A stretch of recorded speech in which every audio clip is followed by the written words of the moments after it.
Class 9th के सभी विद्यार्थियों, आज मैं एक आपको ऐसा प्रश्न पत्र बताऊंगा ना कि 5 फरवरी के दिन आपने अभी तक कुछ नहीं पढ़ा है ना, केवल ये प्रश्न पत्र भी आप सोल्व करके जाओगे ना तो आराम से 50 से 60 नंबर कवर कर लोगे। ठीक है, पूरे प्रश्न को आपको मैं सॉल्यूशन के साथ दूंगा, पीडीएफ के साथ भी दूंगा, कोई दिक्कत नहीं है। ठीक है, कुछ भी नहीं पढ़ा जब भी 50-60 नंबर आराम से एक ही वीडियो में कवर हो जाएंगे। तो भैया थोड़ा सा ध्यान से, धैर्य से, और सीखना भी है। जो चीज़ें बताऊँ उसको पता चले याद ही नहीं करो, बता दूंगा कौन कौन सी चीज़ें आ रही है, फिर याद तो आपको करना पड़ेगा। देखिए, सुमित्रा नंदन पंत किसके कवि माने जाते हैं? देखिए, सुमित्रा नंदन जो पंत है ना वो छायावाद के कवि है, और छायावाद के 5 स्तंभ है। ठीक है, तो 5 स्तंभों के नाम कमेंट में बताना आपको क्या कौन कौन से।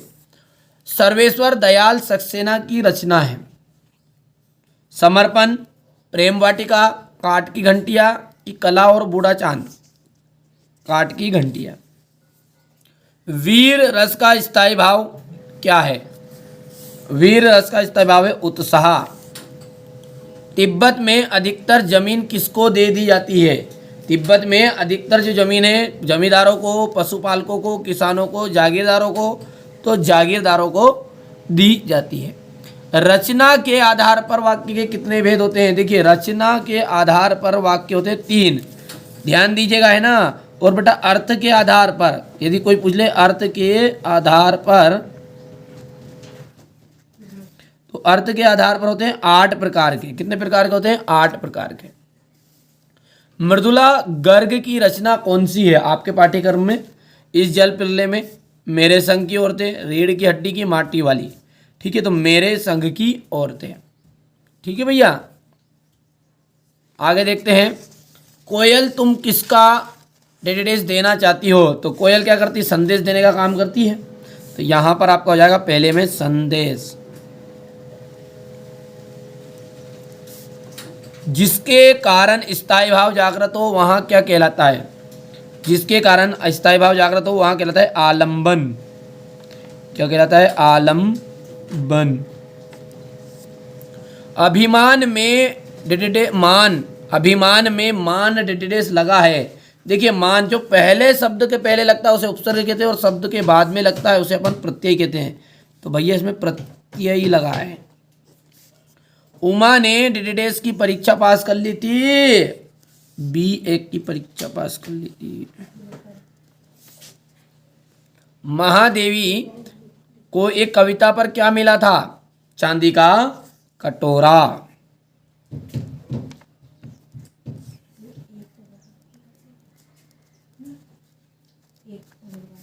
क्या मिला था? चांदी का कटोरा।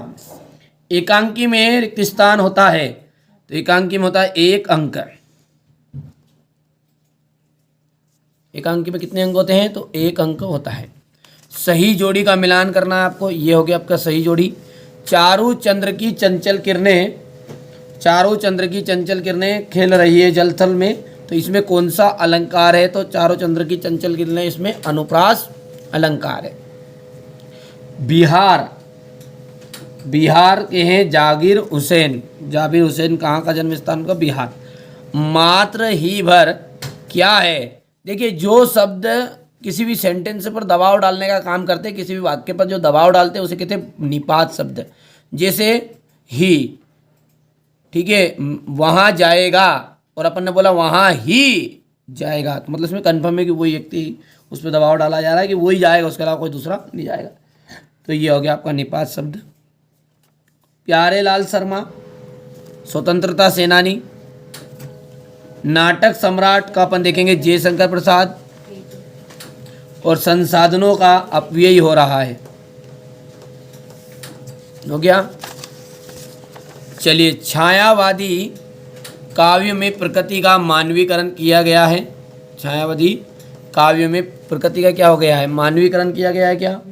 तो छायावादी काव्य में प्रकृति का मानवीकरण, ठीक है, किया गया है। बिल्कुल सत्य बात है। दोहा एक मात्रिक छंद है। बिल्कुल सही बात है। मात्रिक है, मात्रिक के अंतर्गत है अर्ध सममात्रिक। सत्य है ये भी।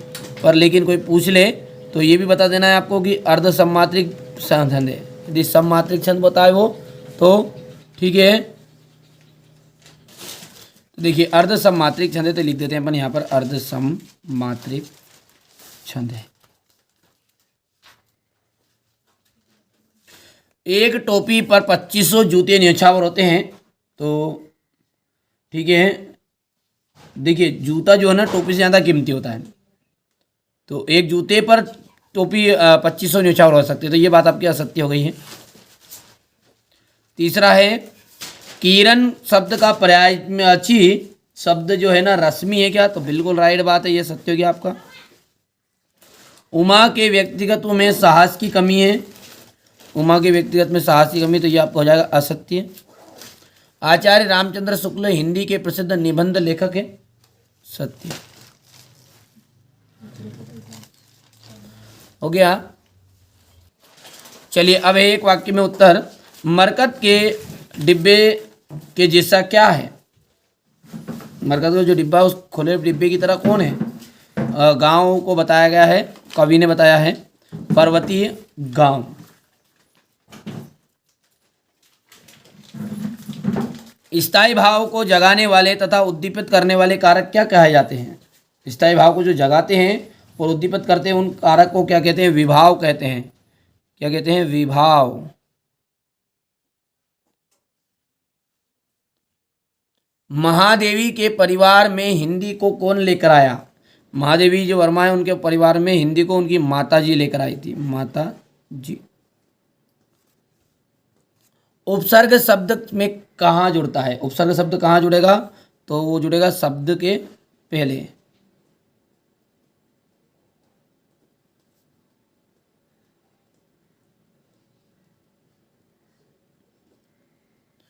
विवाह को बिजनेस कौन कहता है, गोपाल प्रसाद जी।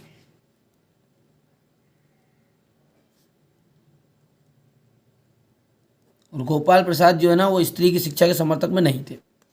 नाटक में कितने अंक होते हैं, नाटक में होता है 1 से अधिक अंक, या फिर अपन कह सकते हैं अनेक अंक। चलिए यहाँ पर अपन देखते हैं क्वेश्चन नंबर 6 7। बेटा इन सबकी PDF सॉल्यूशन के साथ मैं आपको प्रोवाइड करवा दूंगा, कोई दिक्कत नहीं है। योग्य आदना कहाँ पे मिलेगी, डिस्क्रिप्शन में नंबर है, कॉल कर लेना, सारी चीज़ें PDF के थ्रू भी मिलेगी, घबराने की ज़रूरत नहीं है आप। योग्य क्वेश्चन नंबर 8, क्वेश्चन नंबर 9 10 11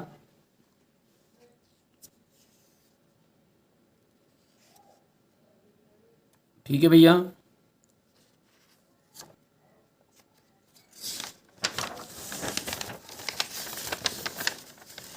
जीवनी और आत्मकथा में क्या अंतर है, जीवनी और आत्मकथा में 2 अंतर बताओ। क्वेश्चन नंबर 14 है, क्वेश्चन नंबर 15 हो गया है, ये 16 17 18 हो गया। 18 के बाद में क्वेश्चन नंबर 19 के बाद में ये इसका तो रहेगा, ये क्वेश्चन नंबर 20 21 ये इसका थोड़ा रहेगा, ये 22 और ये 23 हो गया बेटा। तो ये मैंने आपको क्लास 9th हिंदी के लिए एक पेपर सॉल्व करा दिया। इससे पहले भी मैंने बहुत सारे वीडियो आपके लिए बनाए, प्रॉपर तैयारी करनी। PDF के लिए आपको कुछ नहीं करना, डिस्क्रिप्शन नंबर है बेटा, और नंबर है तो थोड़ा सा चार्ज लगेगा, पैसे देने पड़ते हैं उसके लिए, बाकी फ्री कंटेंट में दे ही रहा हूँ यूट्यूब पे। फिर भी कोशिश करूँगा एक वीडियो में पूरा लॉन्ग वीडियो है, लॉन्ग वीडियो को जरूर देखिएगा, उसमें पूरा सॉल्यूशन देने की कोशिश करूँगा।